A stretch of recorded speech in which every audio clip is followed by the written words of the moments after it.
There was a hot second in the NBA when if Danny Ainge and the Boston Celtics called you, you didn't pick up the phone because they were fleecing every team in the NBA with crazy trades that Danny Ainge and the Celtics then cashed in for crazy value.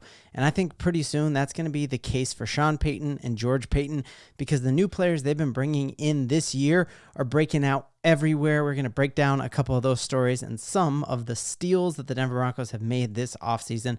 If you're new to this channel, my name is Ben. I'm a diehard Denver Broncos fan. And if you think the future is bright for the Denver Broncos, it helps me out a ton if you would hit that like and subscribe button. And so let's dive in to just some of the fleecing, the stealing that Sean Payton has done. I think the first piece we got to talk about John Franklin Meyers and just some of the quotes that he said, what some of his teammates have said about him, and some of the highlights from his time at the New York Jets, and just how much better that even looks now with some of the holdouts happening in New York. So we saw in a great DenverBroncos.com article that John Franklin Meyers just said, I play with effort and physicality that other people aren't willing to do, and I am unmatched like that, and I'm built like that. It is how I was designed, and we are seeing his defensive coaches, including Vance Joseph in a press conference the other day, just rave about the effort that he has and how high folks are on him. And all you got to do is watch some of his highlights of his time with the Jets and watching him just tear up good offensive line here against the Bills in a pretty critical, crucial role there.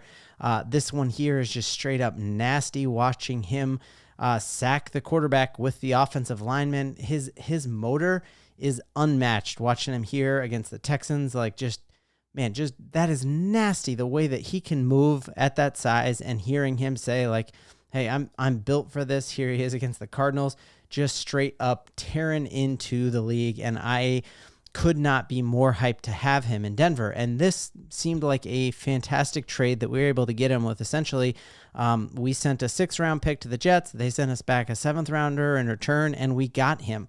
Now, had the Jets known everything else that was going to happen in the offseason, there is no way that they would do this. So they did this because they went out and got Hassan Reddick, who definitely has a higher ceiling than John Franklin Meyers, but he gave the New York Jets his word that, hey, I still want a new contract, but you have my word that I'm going to show up at OTAs and mini camps and all that. Well, he didn't show up because the New York Jets have traded 2 other players, and he sees how pivotal and how vital he is to the New York Jets' success. So just an absolute steal for Sean Payton to get a starting defensive lineman for a 6.5th-round pick, essentially. Now, I think our defensive line is going to be crazy, crazy important this upcoming season. I think what we heard from Austin Ekler, he was on with Up and Adams. She is a massive Sean Payton fan, not as massive of a Sean Payton fan as I am.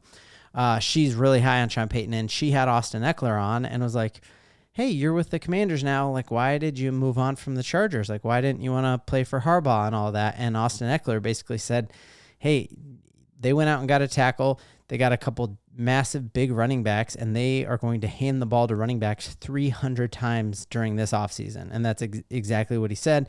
That's exactly what Harbaugh did at Michigan, that the reason J.J. McCarthy was unproven coming into the NFL draft was because Harbaugh rarely threw the ball until it was 3rd down. And I think that is going to be the exact same this year.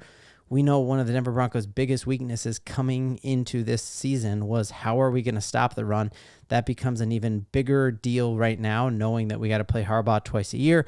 Now, I'm feeling good. We swept the Chargers twice last year, but they're going to have a totally different type of offense, and the Denver Broncos are really going to have to step up their game and stop the run this year. And I think we are ready for it because we got Jonathan Franklin, just a starting off defensive lineman there. Then, obviously we still have DJ Jones, who, if you watch any of the Reddit boards in San Francisco, people love DJ Jones, and the fact that we have him, that is huge as well. And then we all remember, obviously, that the Denver Broncos also went out and signed Malcolm Roach, former New Orleans Saint again, who at one point in time was the highest run-stopping defensive tackle in the entire NFL. And so I think we have the talent and the horses up front, or the Broncos up front, to truly stop the run. But that is going to be a really, really big concern. Speaking of, obviously we talked about how we've fleeced some teams. I also think we've dodged some major, major bullets. We know that the difference 2 years makes, that 2 years ago, I remember driving to the airport to pick up my parents, listening to 104.3 The Fan, and Mark Schlereth was adamant that the Denver Broncos were going to get Aaron Rodgers.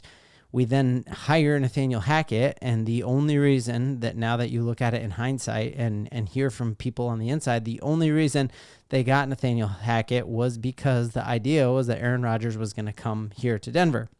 He played the year out in Green Bay, underperformed. He then goes to the New York Jets, and on the very first play of the season, he tears his Achilles. So I think we dodged a massive bullet to not have the Aaron Rodgers discount double-check drama here. And that story becomes even better today, as we knew last week that Aaron Rodgers did not come to minicamp, and everyone was wondering, like, oh, why is he not coming here? In a press conference, he was talking about how they needed to get all the nonsense and that all the non-football stuff out of the Jets locker room, and he was there and all about business.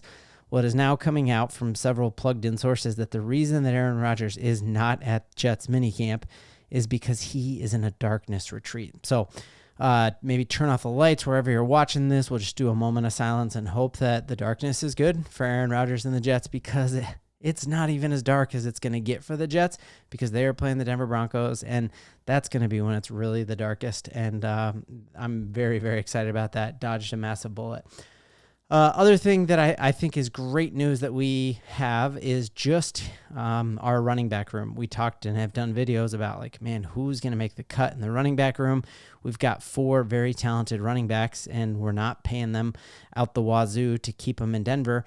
And a lot of people are saying that Jaleel McLaughlin might be the guy to watch to maybe even be our running back number 1 going into this season. I've talked about how Sean Payton really thrives on having 2 different styles of backs, having a dude who's got the speed on the outside and then having a bruiser who can hit the middle, and he's done that time and time again with the Saints, and having Deuce McAllister and Reggie Bush and Kamara. He always likes to have, that change of pace back, and I think Jaleel McLaughlin is that change of pace back. And what we're hearing now is that he's put on 7 or 8 pounds of muscle, which if you look at his frame, like, that's sizable. He looks yoked, and if he's hanging out with Audric Estime for any amount of time, that he's just going to keep adding muscle, because that dude is crazy jacked.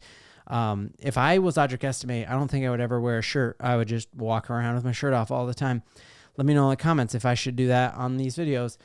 Don't let me know. It'll hurt my feelings. But hearing about how hard Jaleel McLaughlin has been working at camp, we've told the story before that he is the first one in the door, that he's bugging Sean Payton to be getting cut-ups of film, that he's like, Sean Payton's walking in at 6 a.m. and McLaughlin's already in a lather and sweaty and like, hey, can I get clips of 3rd and 3 and the formations we're going to be running? And hearing that he is the first one in the door and getting his lifting in by the time guys are getting there for breakfast is fantastic. And especially when you look at some of the results of that he's been able to put on that muscle, but keep the speed. This is the clip that I've watched 100 times. This has been viewed almost 20,000 times. This is Cody Rourke, who is with Locked On Broncos, does amazing work here, but just check out his foot speed and how yoked he is. And this is not in 2 times speed. This is in real time, and the speed is just legit. I may refresh here quick. Hang with me. Here we go. So watching this, like, just a little pitch out of the backfield, and what, like, that doesn't even look real. It's not even fair. That is not sped up. That is just like his actual speed. So you're talking 8 to 10 more pounds of muscle by the time the season starts, and that kind of speed. I just think the Broncos running back room looks nasty. So very, very high on that. Very excited. I'm also, last week I did a deep dive into Sean Payton, what the rest of the NFL thinks about him, and pulled some quotes from coaches of the past, current coaches who coach against him, some NFL analysts, his former players, and I'm very excited about that. So check that out. That video is right here, and there is a lot to believe in Denver Broncos. I think I got fouled on the arm. Look, I'm bleeding.